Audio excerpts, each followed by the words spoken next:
आज हम लोग जानेंगे जेंडर के बारे में। फिर उसके बाद हम लोग डिस्कस करेंगे कि जेंडर डिसीजन कैसे लिया जाता है। जेंडर डिसीजन को हम लोग हिंदी में लिंग निर्णय कहते हैं और जेंडर को हम लोग हिंदी में लिंग कहते हैं। फर्स्ट ऑफ ऑल हम इसकी डेफिनेशन के बारे में जानेंगे एंड देन हम टाइप्स के बारे में जानेंगे।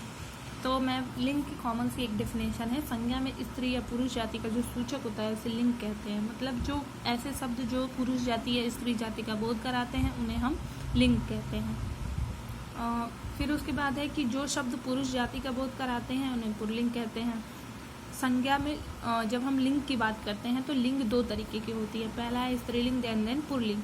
तो स्त्रीलिंग की हम बात करते हैं तो जो शब्द स्त्री जाति का बोध कराते हैं उन्हें स्त्रीलिंग कहते हैं और जो शब्द पुरुष जाति का बोध कराते हैं उन्हें हम पुल्लिंग कहते हैं। जैसे हम यहाँ बात करें कि जैसे एग्जाम्पल में मेरा भाई खेलता है तो मेरा जो है वो पुल्लिंग है। मेरी बहन गाना गाती है तो मेरी जो है इसमें शब्द वो स्त्री जाति का बोध कराता है।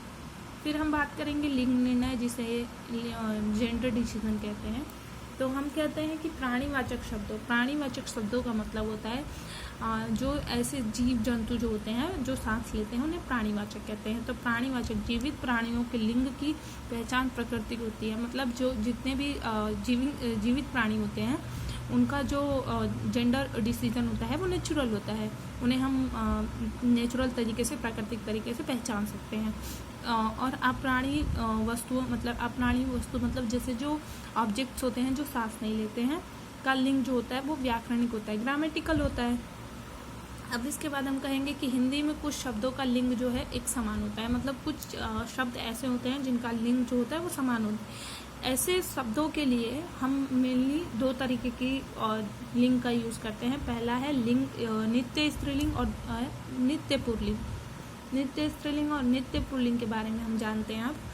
तो जैसे हम बात करेंगे नित्य पुल्लिंग की तो चीता, उल्लू, कछुआ ये ऐसे जानवर हैं जिनके लिए हम स्त्री जाति बनाने के लिए हम लोग नित्य वर्ड का यूज़ करते हैं। नित्य मीन्स कि आप समझिए चीता, उल्लू, कछुआ, खरगोश, मगरमच्छ, भेड़िया, मच्छर, ये इनका स्त्रीलिंग बनाने के लिए हम इनमें मादा शब्द का, इनके पहले मादा शब्द का यूज़ करते हैं। जैसे अगर हम मच्छर का मतलब स्त्रीलिंग बनाएंगे तो हम मादा मच्छर लिखेंगे। यहाँ उदाहरण में मादा भालू, मादा मच्छर, मादा चीता।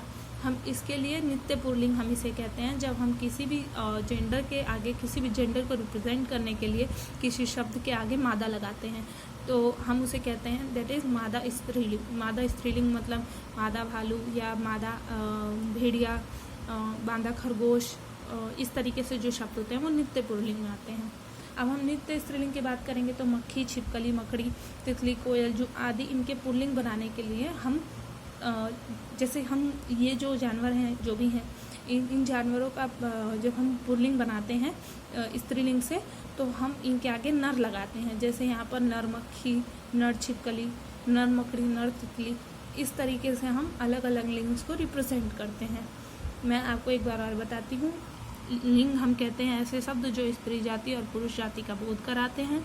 फिर हम बात करते हैं पुल्लिंग की तो ऐसे शब्द जो कि पुरुष जाति का बोध कराते हैं। स्त्रीलिंग जो ऐसे शब्द जो कि स्त्री जाति का बोध कराते हैं। फिर हम बात करते हैं लिंग निर्णय की तो अलग अलग प्राणियों में, जीवित प्राणियों में जो हम बात करते हैं जीवित प्राणियों की तो हम जो भी जेंडर डिसीजन लेते हैं वो नेचुरल लेते हैं।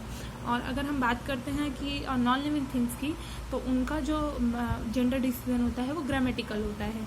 फिर हम बात करते हैं कि हिंदी में कुछ शब्द ऐसे होते हैं जिनके जो लिंग होते हैं वो समान होते हैं, उनके लिए हम नित्य स्त्रीलिंग और नित्य पुल्लिंग का यूज़ करते हैं।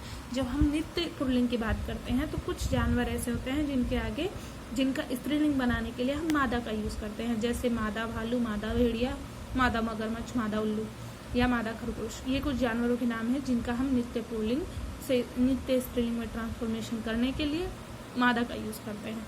फिर हम नित्य स्त्रीलिंग की बात करते हैं तो नित्य स्त्रीलिंग का मतलब होता है ऐसे जानवर या ऐसे प्राणी जिनका स्त्रीलिंग बनाने के लिए हम उनके आगे नर का यूज़ करते हैं। जैसे यहाँ नर कोयल, नर तितली, नर मक्खी, नर छिपकली, इस तरीके से। आगे मैं आपको और नेक्स्ट वीडियो में बताऊँगी।